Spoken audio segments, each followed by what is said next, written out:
is your host, Red, and get a video today from Cosmoverse. Please like, subscribe, comment down below. I really appreciate that. See that? Ciao. I love how women have decided to be single and not have kids because now the world can go extinct. Roughly about 52% of women between their mid-30s and going into their 40s are single. I would not want to be with a man who makes less money than me, less smart than me, shorter than me. Nothing has changed, really. Women who want kids will have them. The ones who don't will chase married men. If I end up paying on the first date, I will never have a second date. 50% of women will be single by the year 20. Always the tortas that have this weird requirement for men to be better than they are. 30. A lot of women like to claim that they are single by choice in order to avoid taking accountability for their poor relationship choices. What happens to the men that will pay you? Nothing has happened to those men. They've simply moved on from playing the games. Kindly subscribe to the channel, as it is our sole form of support. Thank you. Since when did treating people with respect and basic communication become so hard to come by these days? That's what us men have said about women. Women have literally lost their basic communications and their decorum and respect towards a different person. If you're not interested in somebody anymore, tell them. If you need space, fine. If you want to see other people, then break up. If you need to cheat or ghost somebody just because you can't use your fucking words, then you shouldn't be dating at all. Question for the guys. If you're intimidated by a woman, whether you think she's out of your league or she makes too much money or her car is nicer than your car, no one's intimidated by that. Stop thinking that. or is there anything that you do to make yourself feel equal to or better, or do you just abandon ship? Because I don't understand. I don't get this. There's a report out there about that by 2030, the majority of working women, okay, so that's ages 25 to 45, 45% of them are going to be unmarried and no kids. So women who are 38 years old are going to look and say, I've been working my ass off since I'm 21 years old. I've been encouraged to go to school, get a job. I don't need no man. I'm going to become a boss, baby CEO. And they're going to look at themselves and they're turning 40 next year and they're going to be like, I've got a couple $100,000 in the bank. No man, no kids, couple cats. I've got one egg left. There's a lot of reason why 45% of women will be single by 2030. Many women today prioritize careers over relationships, focusing heavily on building their professional lives and achieving financial independence, often at the expense of personal connections. And of course, let's not forget about the entitlement mindset, where some women develop unrealistic expectations of what a partner should provide while offering little in return. Modern dating culture also plays a significant role, with hookup culture and casual flings often replacing meaningful connections. The normalization of short-term relationships has led to a decline in long-term commitment, leaving many women disillusioned by the lack of stability and sincerity in their romantic pursuits. As global dating trends shift, with many men seeking partners abroad who embody more traditional values, the dating pool for Western women becomes even more competitive. I genuinely need the universe to explain. I'm over here ready to be wifed. I'm ready to fall so in love. Like I'm ready to give someone serious babies. Like again, ready to be wifed up. Are you a wife? Are you doing things to be a wife? No. I'm 31 today, and no one is sitting across the table from me at dinner and holding my hand or telling me how beautiful I look or coming home you're not. And doing whatever it is that people do. It's unfair. It's ridiculous. Every time I hear a woman say, where are all the good men? Or I can't find any good men, and they're actually being serious about that, my response is always, I've never had a problem finding good men. I see and meet good men every single day of my life. So if you can't find any good men, maybe it's because they're hiding. Maybe it's because they don't want you to find them. And what's that say about you? Most women are looking for the ones they have instant chemistry with. Guess what most women are doing? The same thing. Those guys have lots of options. Women initiate divorce 80% of the time.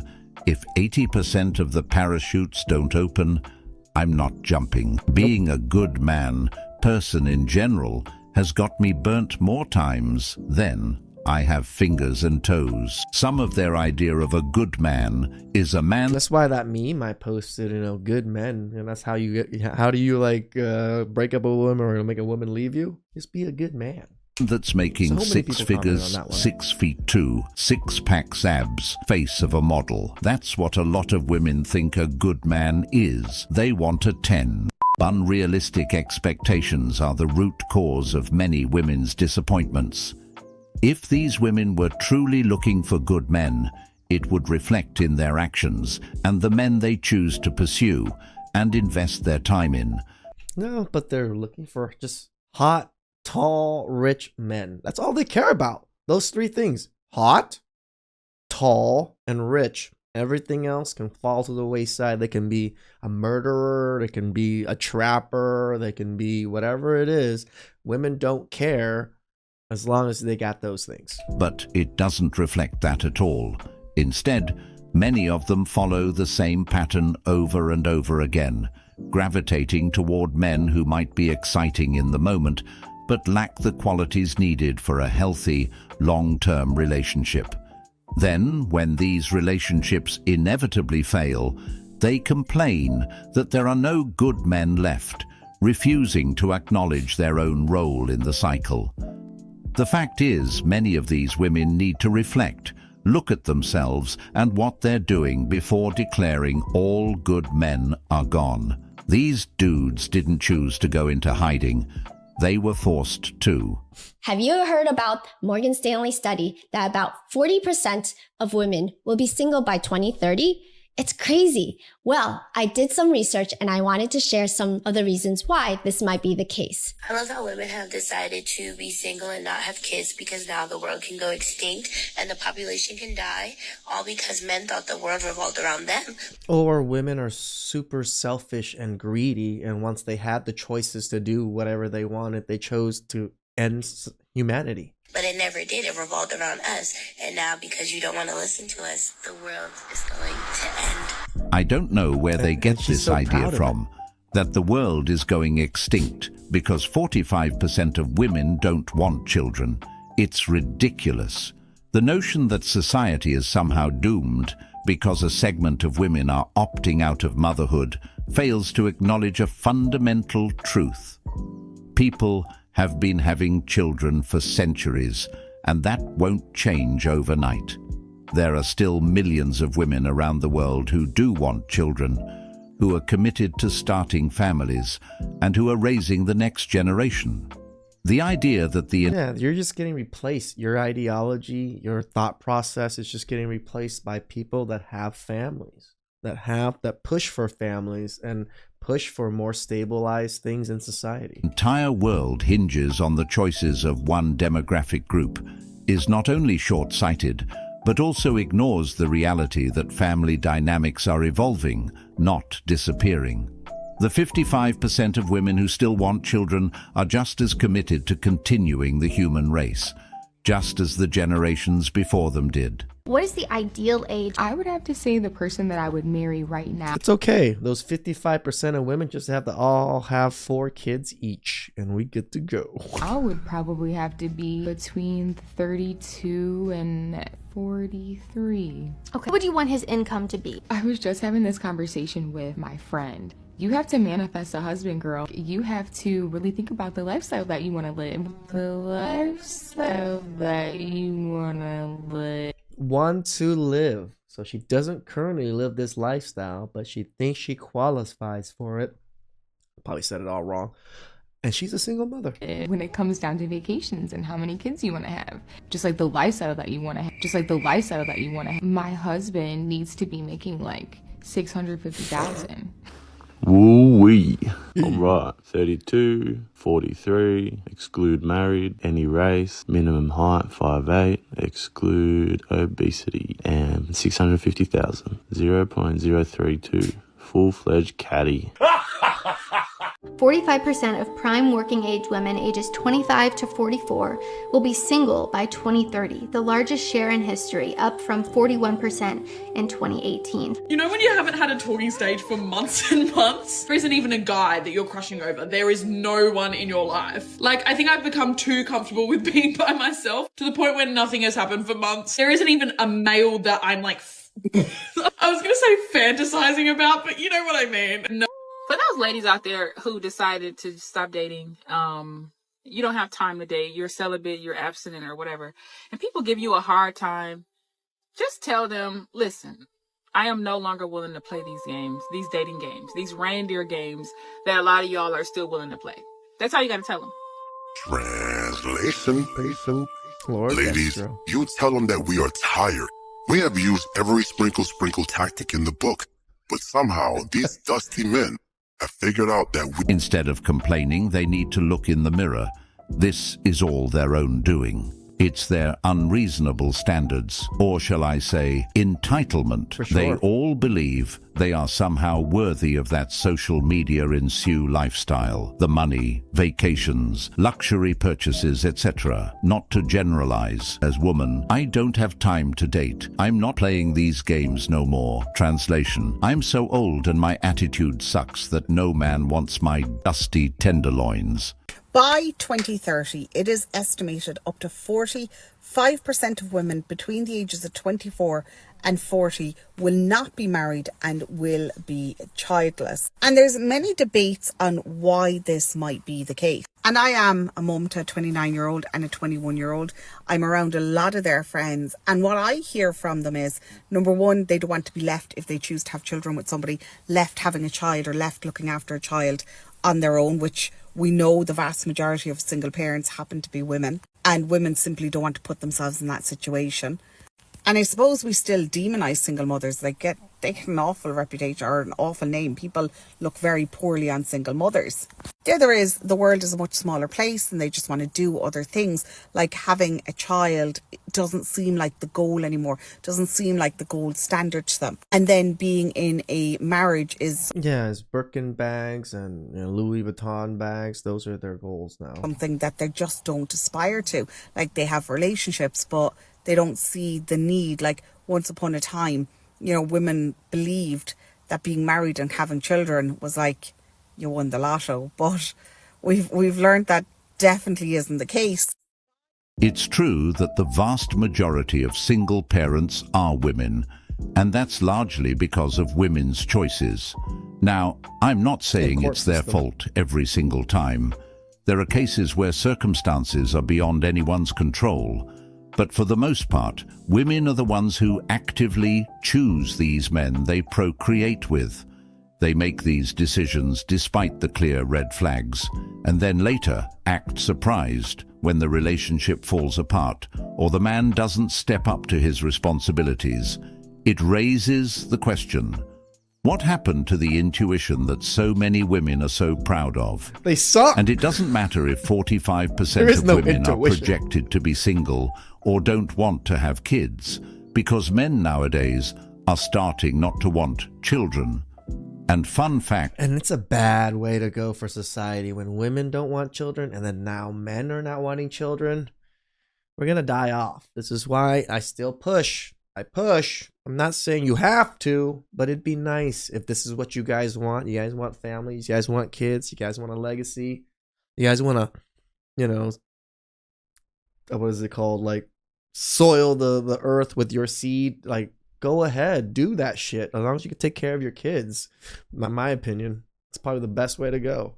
Fact is, many women are on antidepressant pills. What does that tell you? It's indicative of a larger issue at play.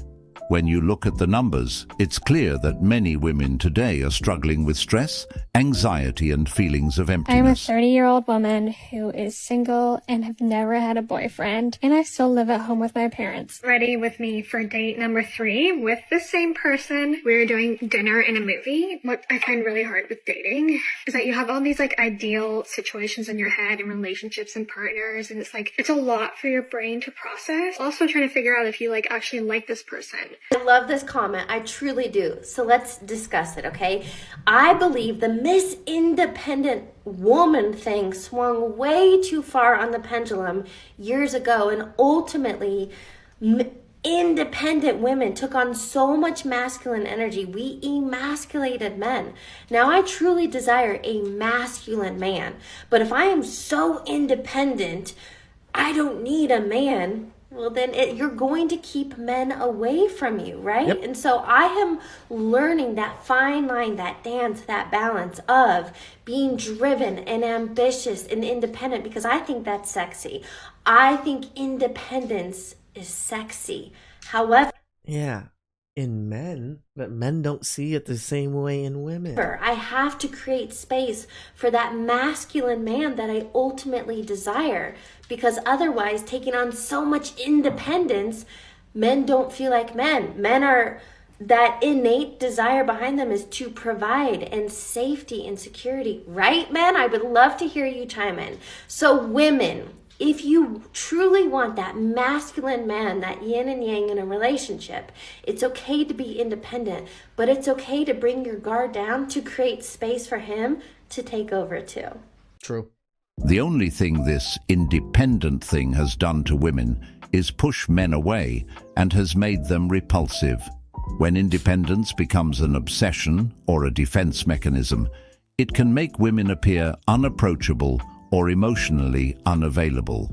Men, in particular, may feel that they're being shut out or even threatened by the idea of a partner who doesn't seem to need them at all.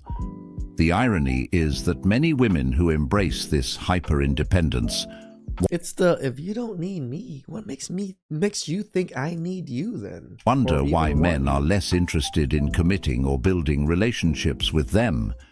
They may not realize that the more they push for total autonomy, the less room they leave for love, affection, and mutual support.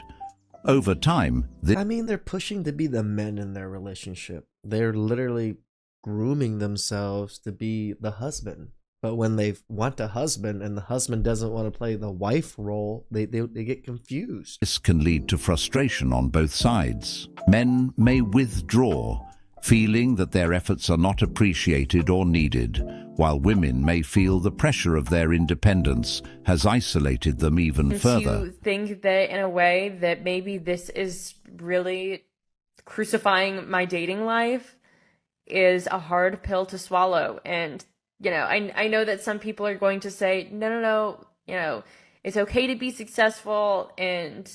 But at some point, I think it comes down to, are you too successful to the point where you are scaring off men, that they feel like they cannot even compete in your dating pool, that they think that they cannot match you? So it's not that men feel this way. Women feel this way. You guys feel a way about the men that don't match you, that don't meet these requirements. And you're right. I guess there are men that do not like that position of being lesser than. They're just not interested.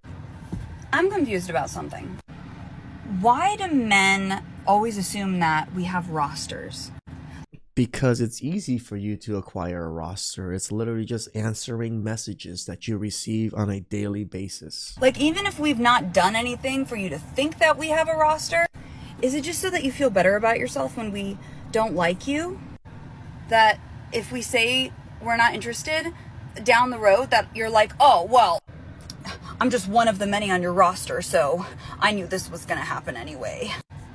Or maybe it's something else. I don't know, but please explain, because I don't get it. Why don't you ask the women why men always assume this too? Because a lot of women seem to have rosters. And I know that somebody's going to be down in the comments like, well, y'all bitches be doing this and doing that. But what if we're the ones that aren't, and like we literally haven't done anything? And then it sucks to be you, doesn't it? The ones that do it and have propagated this throughout the internet and through society have ruined it for the women that don't. Sucks, doesn't it? Because you didn't stand up and say something about it when men were saying something about it. No, you stuck by and just let it happen. Now men are in this position. Anything for you to think that we would have a roster? Because I know you're going to be in those comments.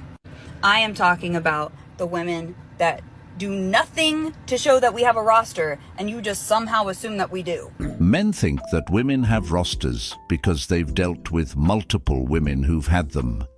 This belief stems from the experiences they've had with women who are constantly juggling multiple options, whether it's through dating apps, social media, or just maintaining a few connections at once. It's not just a stereotype, it's something men have encountered repeatedly. They've seen women keep several men on standby, waiting for the best offer or the most convenient option. I'll let you guys know now. Before I met my current girlfriend, I was going out quite a bit, and I met plenty of women that, yeah, they had rosters. They would actually tell me they had rosters. I didn't really care because they were just for fun anyways. I didn't see them like too seriously. So I was like, hey, if they have a roster, it's okay. I'm just gonna not treat this like a serious relationship.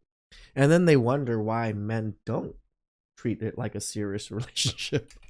This behavior can make men feel like they're just one of many, never truly prioritized or valued. As a result, men start to adopt a cynical view about women and their intentions. Agreed. They begin to think that women aren't truly interested in forming genuine, exclusive relationships, but rather just looking for the best deal. Yep. Or it's because they believe something better will come along. No, I agree with you, Cosmoverse. Like, women just are looking for the best deal. They don't care about any connections. They don't care how long you've known each other or whatever it is. They just want the highest, number-wise, the most money, number-wise, and a good-looking man.